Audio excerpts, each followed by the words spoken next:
मेरी गुजारिश है आपसे कि थोड़ी सी शिद्दत आन करें, मैदान को धीरे धीरे भरें, ताकि हमारे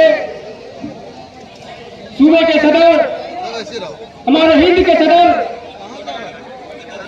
कुछ ही लम्हों में आने वाले हैं। इसीलिए साथियों, बुजुर्गों, दोस्तों, मेरे भाइयों, थोड़ा सा मैदान को भरें। मेरी गुजारिश है आप लोगों से, मैदान को भरें।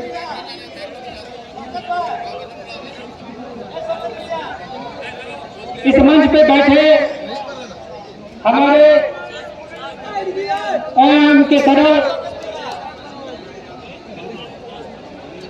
और हमारे मुंगेर के विकास पुत्र डॉक्टर मुनाजिर हसन साहब, इनका नाम ही काफी है। हसन साहब का पूरे मुंगेर में विकास आप नौजवानों को शायद याद नहीं होगा। 1995 से हम लोग देख रहे हैं कि मुंगेर का मार्केट हो या गांव हो, एक एक थोड़ा पानी से डूबा रहता था। बारिश के दिनों में मुनाजिर हसन साहब की वजह से आज मुंगेर में कम से कम पानी जो है पांव के नीचे रहता है।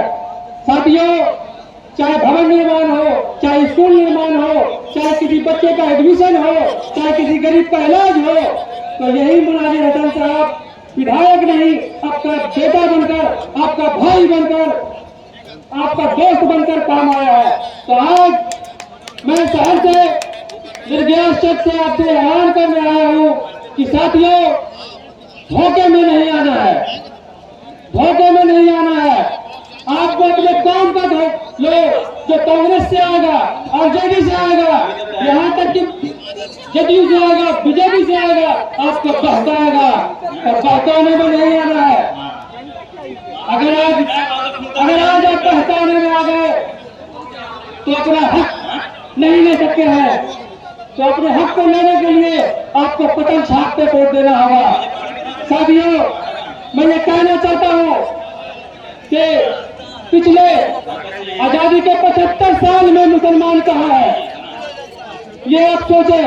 हमारे बच्चे कहाँ हैं, हमारे बड़े कहाँ हैं, हमारे बूढ़े कहाँ हैं। हमने सारे वक्त को देखा और ये कहा कि हमारे कौम में नौकरियों की कमी, हमारे कौम में डॉक्टरों की कमी, हमारे कौम में इंजीनियरों की कमी, हमारे कौम में साइंटिस्टों की कमी।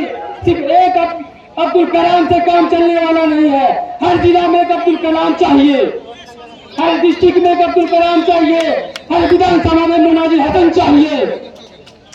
ये आपको तय करना होगा, ये आपको तय करना होगा कि ये मुनाजिर हसन ये एक नाम नहीं, एक मुंगेर विधानसभा का नाम ही नहीं, विकास का नाम है।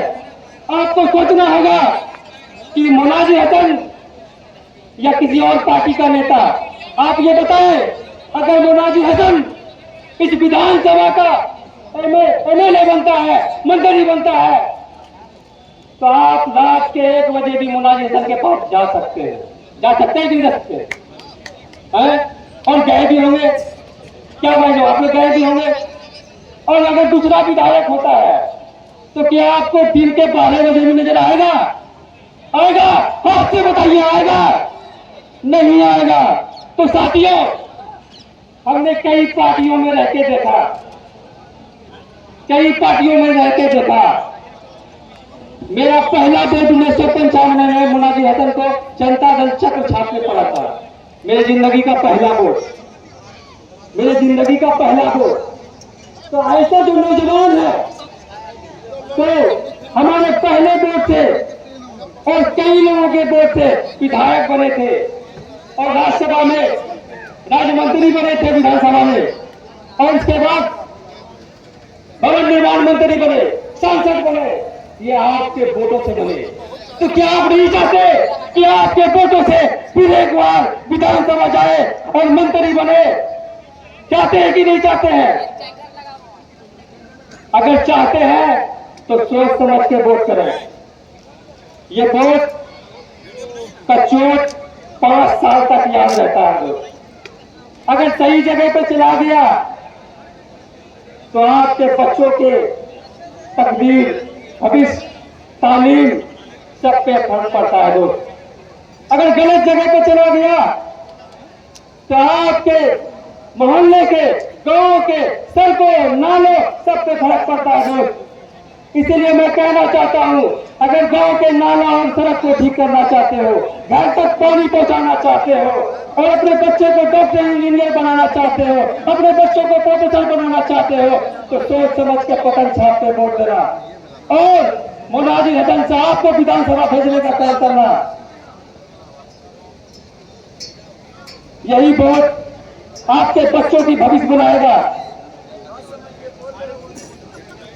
यही वोट आपके बड़ों की सेहत की रखवाली करेगा। यही वोट आपकी बच्चियों का तालीम फैसला करेगा। यही वोट आपके बच्चों की तालीम का फैसला करेगा। आप सोच लीजिए कि हमारे एक सांसद लोकसभा के मंदिर मस्जिद में एक सांसद असदुद्दीन ओवैसी साहब है, मात्र एक सांसद है, तो कहीं एक सांसद। बताइए, रास्ती में बोले असदुद्दीन ओवैसी, अमेंडमेंट बिल में बोले असदुद्दीन ओवैसी, अब वोट मांगे कोई आओ। क्या ऐसा होना चाहिए? क्या ऐसा होना चाहिए? हाथ उठा के बोले, क्या ऐसा होना चाहिए?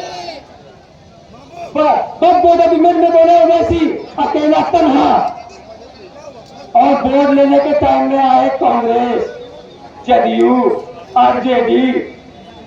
क्या रे भाई, समझ पड़े हैं ये कौन? लोगों को रास्ता दिखाने वाली खुद भटक गई है। क्यों भटकी है? दिल पे हाथ रख के पूछे कि आखिर हम लोग क्यों भटके? क्योंकि हमारे पास वैसे रहनुमा नहीं